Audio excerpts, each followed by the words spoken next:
her voice than Ryuko, and she's more level-headed than Ryuko is, so it's definitely a different attitude for that character.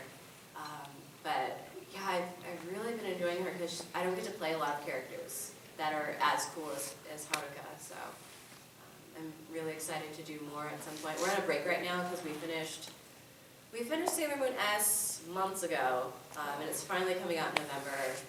We're taking a break for Super S, and then I believe I come back whenever we do the movies. I have no idea when that's happening. But it's confirmed to happen, so that's nothing new. And then when we eventually do Stars, I'm actually looking forward to that, because I honestly didn't grow up with Sailor Moon because I'm from Chicago, so whenever I would come home from school, it was already halfway through an episode when it was on TV. So I never watched it because I didn't want to watch halfway through an episode or whatever was on. So I hadn't started watching it until the new dub came out. So I'm kind of experiencing it all for the first time. But I had seen clips because I had a lot of friends that were really into Sailor Moon. Clips of Haruka and Michiru specifically.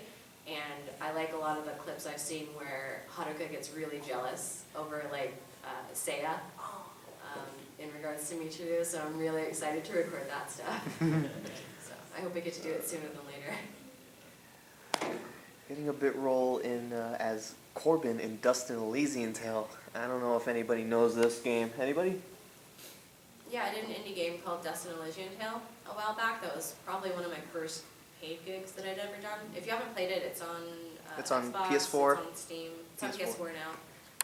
It's a really fun game if you like animals and side scrollers. Yeah.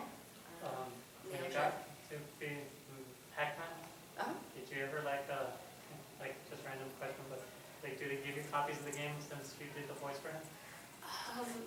Contrary to popular belief, we actually don't get free copies of everything that we're in.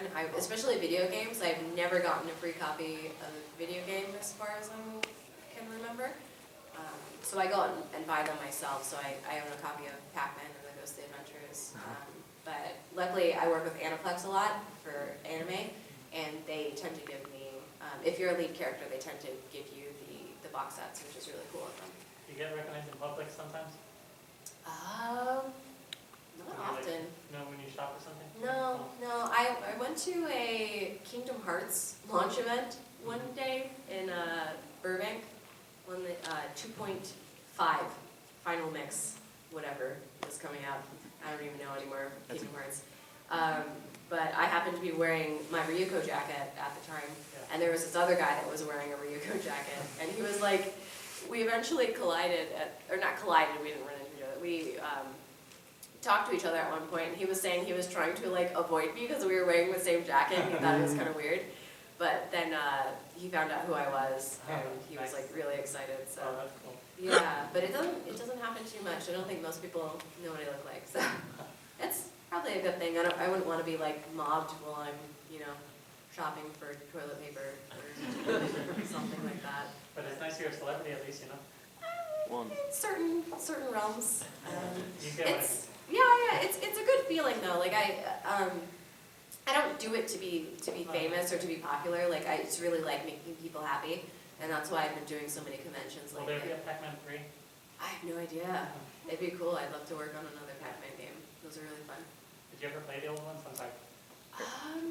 I played like the arcade ones, and then what was that one? Pac-Man World, I think, where it's like Pac-Man and he's got the legs and he's walking. It's like a weird RPG side scroller thing. Yeah. Like that one was really fun. But yeah, I haven't played too much other than that. Thanks for the question. Yeah, no problem. Yes. So what was it like working with in Your Lie in April? Oh, Your Lie in April was one of those heartbreaking series that I was really intimidated by because, like, again, it's kind of the same with Sword Art. If I can't make myself cry doing a performance like that really requires emotional acting like that, then I get scared and like really hard on myself about it. But I think it turned out pretty well, and everybody was really happy with it. And the cast as a whole sounds really good. So I feel like I couldn't have done it without everybody else. cast, and everybody sounds really good together, so I was really excited to be a part of that. Yeah, I still watch that every so often and I cry. I watch it on Netflix. Yeah. I love it. Yeah. It's really sad. It's a good show though. Right here. Yes, yes. Okay, hi. Just wanted to know, how long have you been in this business and what got you motivated and started in all this? I think I've been doing work professionally for about four or 5 years now, something like that, probably closer to 4. My motivation was, I love cartoons and video games, like I've always loved them since I was a kid.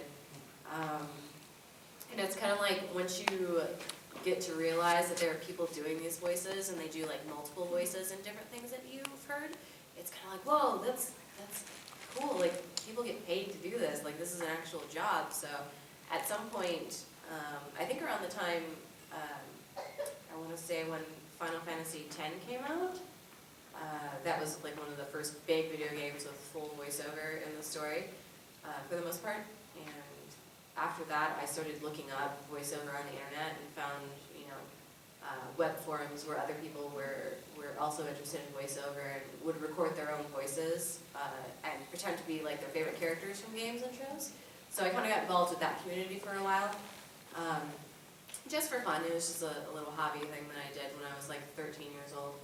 And eventually I kind of just was like, this might be something I actually want to do at some point, which was scary, but cool at the same time, because I'm a very introverted and shy person normally, and I was much more so when I was a teenager. I've gotten used to it a little bit more now, but I had always wanted to like be creative and do stage acting, but I was always too afraid to.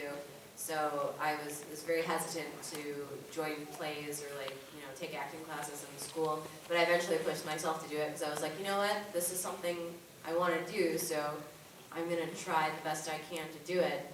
So I took a few classes here and there, and I actually went out to Los Angeles when I still lived in Chicago and tried out for in 2009, they were still doing AX Idol at Anime Expo. So I went and I tried out for that, and I auditioned with like 300 other people. I didn't get past the first audition, so I was like, okay, well, maybe this isn't for me. And so that kind of like goes to show that contests like that mean absolutely nothing. To kind of like push that to the present tense. Yeah, I kind of forgot about it for a while. I just kind of did the online stuff for a little while longer, and then I